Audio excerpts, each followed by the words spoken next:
Salut tout le monde, c'est une question qui me revient très souvent. Comment se remotiver? Comment rester motivé? Comment revenir dans une bonne hygiène de vie, le sport, l'alimentation équilibrée quand on a tout lâché depuis longtemps? Donc dans cette vidéo, je vous propose 5 astuces vraiment très concrètes pour vous remotiver. C'est dur.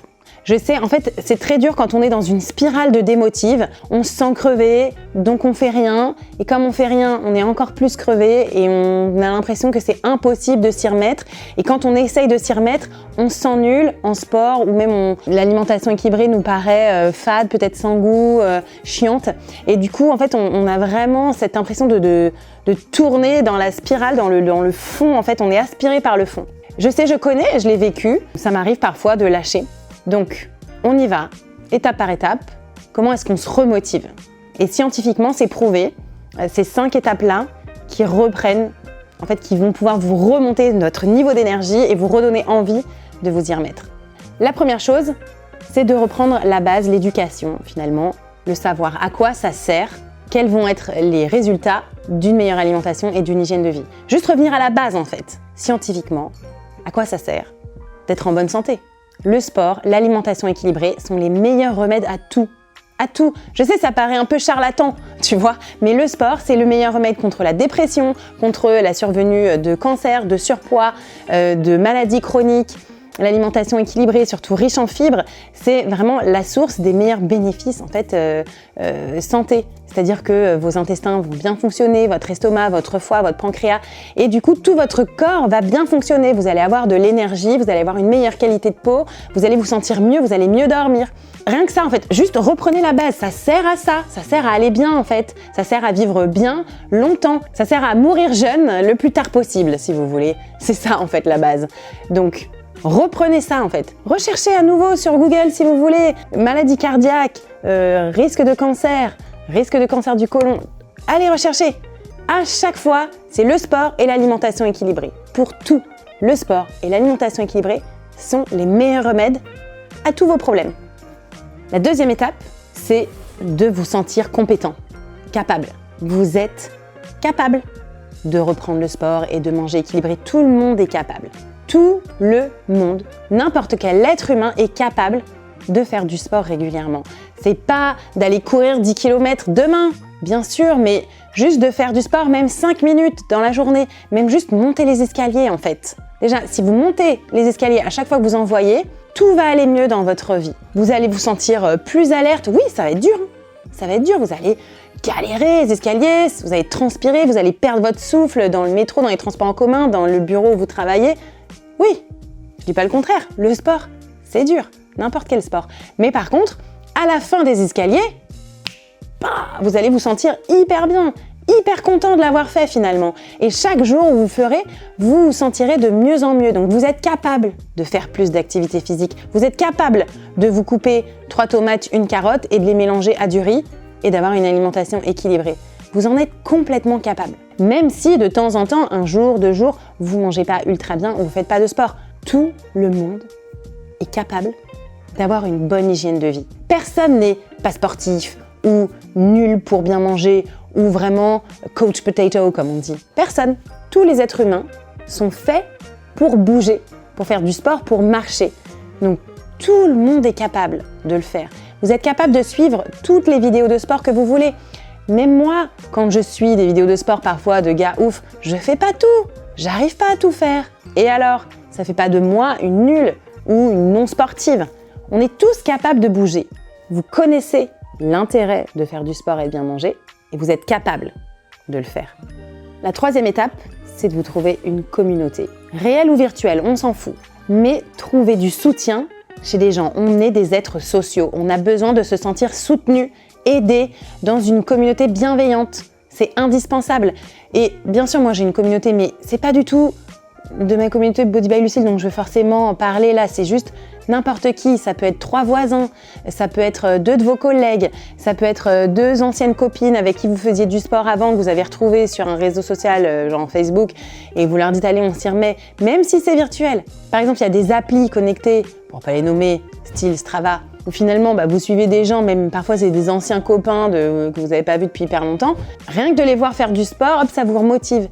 Trouvez une communauté qui vous aide et qui vous soutient pour faire du sport. Ça peut être vos enfants qui vous voient vous remettre au sport et qui disent « Allez maman, c'est trop cool, tu t'inscris, moi aussi ». Par exemple, moi ça m'est arrivé au mois de novembre dernier, je me suis inscrite pour la première fois sur un réseau social de sport, un challenge de 100 km de running à faire tout au long du mois. Mais je l'ai dit à mes 2 enfants, « Ah, je me suis inscrite à ce challenge, j'ai vraiment envie de réussir, je sais pas si j'y arriverai et tout ». Et du coup, eux, mes 2 enfants, tous les jours, ils me demandaient « Alors, t'en es où ton challenge? Tu vas réussir ?» Ils calculaient pour moi « Ah, il te reste 32 km, comment tu vas faire ?» Et ça m'a hyper motivée. Et au final, j'ai réussi, j'ai fait plus de 130 km. Donc, n'importe quelle communauté, même la plus simple qui soit, la plus proche de vous, engagez-vous devant eux, parlez-leur. Il faut parler aux gens de votre engagement. Et on n'est jamais ridicule. Et même si vous vous sentez nul, en surpoids, pas capable de faire du sport, d'en parler à une communauté, de vous engager devant eux, ça va vous stimuler automatiquement. Parce que vous aurez, et c'est la 4e étape, vous aurez des comptes à rendre. Vous aurez forcément à rendre des comptes, à donner un peu un résumé de où vous en êtes. Il faut soit s'inscrire à un challenge, soit vous fixer un objectif. C'est indispensable. Sinon, la motivation, si on n'a pas d'objectif, on la perd. Et quand on se sent hyper démotivé, c'est difficile de se trouver un objectif. C'est difficile, je le sais. Donc fixez-vous un objectif hyper facile, hyper atteignable. Par exemple, d'avoir peut-être perdu 2 kilos pour le mois prochain. Ou bien par exemple de marcher 5 km sans vous arrêter. Ou bien un autre objectif, d'arriver à faire 3 pompes. Des objectifs hyper faciles. Ou de nager 20 minutes sans s'arrêter. Des petits trucs comme ça de rien. Mais par contre, quand on a réussi et qu'on a atteint son objectif, on est hyper content. Et ça motive, ça auto-entretient la motivation. Si on ne se fixe pas d'objectif, ou si on se fixe un objectif trop éloigné, par exemple, je vais être gaulée comme cette nana, je veux son corps. Non, on n'a pas le corps de quelqu'un d'autre, on a son corps, on a ce qu'on a, et on fait ce qu'on peut avec ce qu'on a. Donc, on arrête de visualiser le corps de quelqu'un qui en plus retouche souvent ses photos et même ses vidéos, parce que maintenant il y a des applis de retouche vidéo. Donc on arrête de se focaliser sur le body de quelqu'un d'autre, on se focalise sur un challenge à nous, on se rend des comptes à nous aussi. Et parfois ça peut aider de mesurer ses progrès sur un cahier ou sur son téléphone. Par exemple, moi qui ai souvent mal au dos, souvent je me note sur une note de 0 à 10 ma douleur de dos le matin quand je me réveille. Je me réveille, aujourd'hui j'ai mal, 3 sur 10. Qu'est-ce que j'ai fait hier et avant-hier? Plus de sport, moins de sport, mieux dormi, mieux mangé. Je me réveille un autre matin, j'ai mal 7 sur 10, là ça va pas du tout. Pourquoi? Est-ce que j'ai fait du sport? Quel sport? Qu'est-ce que j'ai mangé? Est-ce que je me suis étirée? Est-ce que j'ai trop regardé mon téléphone? C'est mes comptes à rendre à moi-même. Mais rien que ça, en fait, ça me motive. Parce que quand j'ai hyper mal et que je sais ce que j'ai mal fait avant, ça me motive pour mieux faire. Rendez des comptes obligatoires. Donc, je résume les 4 premières étapes. Connaître la connaissance des bénéfices, s'éduquer sur les bénéfices du sport et de l'alimentation équilibrée. Ça ne sert pas juste à avoir un body, non, ça sert à bien vivre sur le long terme. Deuxièmement, se sentir capable, être compétent, tout le monde est capable de faire du sport. Troisièmement, une communauté, avoir des gens qui vous entourent et qui vous poussent et qui vous soutiennent. Et quatrièmement, rendre des comptes. Et enfin, la dernière étape, qui est la plus importante, c'est ce que les Américains disent le deeper why, ou l'intention profonde. Pourquoi vraiment vous allez vous mettre à faire du sport et à bien manger et à avoir une hygiène de vie, une discipline, une régularité? Pourquoi? Pourquoi? Pour avoir le body, non. Ok, peut-être pour avoir un body, mais pourquoi est-ce que vous voulez un corps plus harmonieux, peut-être au niveau de la silhouette? Qu'est-ce que ça va vous apporter au fond des choses et au fond du problème? Pourquoi? Un pourquoi profond. Est-ce que c'est dans vos valeurs? Est-ce que vous sentez que vous êtes mieux dans votre corps, dans votre tête, quand vous mangez de la façon dont vous pensez, quand vous faites du sport, que vous faites attention à votre corps, à votre façon de vous présenter? Ou est-ce que c'est parce que vous voulez prouver quelque chose à vous, à quelqu'un? Aucun problème. Aucun jugement sur le pourquoi, sur l'intention profonde. C'est à vous. Et vous n'êtes pas obligé de le dire aux autres, mais d'être juste honnête avec vous-même. Pourquoi est-ce que vous faites tout ça? Moi, j'ai beaucoup réfléchi parce que c'est difficile, le deeper why. Et pour moi, j'en ai plusieurs. Clairement, j'ai un vrai souci de présentation corporelle. J'ai envie d'être bien, de pouvoir toujours garder les mêmes fringues, de ne pas avoir 4 tailles de pantalon dans mon dressing, de toujours rester dans mon 38-40. Ça me fait du bien, je me sens mieux devant les gens et dans ma peau quand je fais toujours le même poids et que j'ai toujours la même silhouette. Deuxièmement, pour moi, l'alimentation équilibrée, ça fait vraiment partie de mes valeurs, c'est-à-dire que j'ai vraiment envie de consommer local, végétal. J'ai vraiment envie d'être dans des valeurs profondes d'alimentation qui me correspondent, avec des gens qui ont fabriqué les produits que je mange et qui ont bien travaillé. Pour moi, c'est vraiment important. Et troisièmement, pour moi, c'est grâce au sport et à la performance sportive, je me sens invincible. Alors, je ne suis pas invincible, je le sais, mais quand je réussis un exploit sportif qui me correspond, je me sens invincible pendant quelques semaines, quelques mois, et ça me booste. Et vraiment, il n'y a rien qui me fait plus plaisir que ça, que de réussir un exploit sportif. Ça peut être de nager 5 km, de courir, peu importe. Je me sens invincible et ça me booste, ça me porte et ça me fait vivre. Voilà, ça c'est mes pourquoi profonds. C'est difficile de les trouver, ça prend souvent du temps de réflexion. Il faut vraiment aller chercher pourquoi.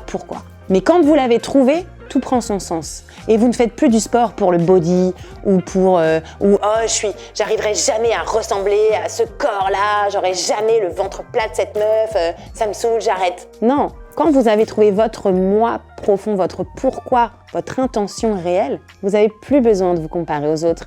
Et ça fait partie de vous et vous n'avez même plus besoin d'être motivé puisque vous êtes motivé intrinsèquement. Le inner motivation, la motivation intrinsèque qui vous appartient et qui vous habite tous les jours et du coup qui vous porte et qui vous donne envie en permanence de faire du sport, de bien manger et d'avoir un mental positif. Je sais c'est difficile, mais quand même on était dans le pratique. Donc reprenez le sport, déshabillez-vous, mettez-vous en vêtements de sport là tout de suite maintenant, allez tout de suite faire une vidéo de sport, la mienne, n'importe qui, on s'en fout. Tout de suite ressentez les bénéfices et si dans un jour, 2 jours, 3 semaines, vous êtes démotivé, revenez me voir ici même et on reprend les étapes de 1 à 5 et on se remet dedans. Et c'est normal en fait, c'est pour conclure, c'est normal de décrocher, c'est normal d'être démotivé de temps en temps. C'est sain même plutôt, on n'est pas des robots, ok?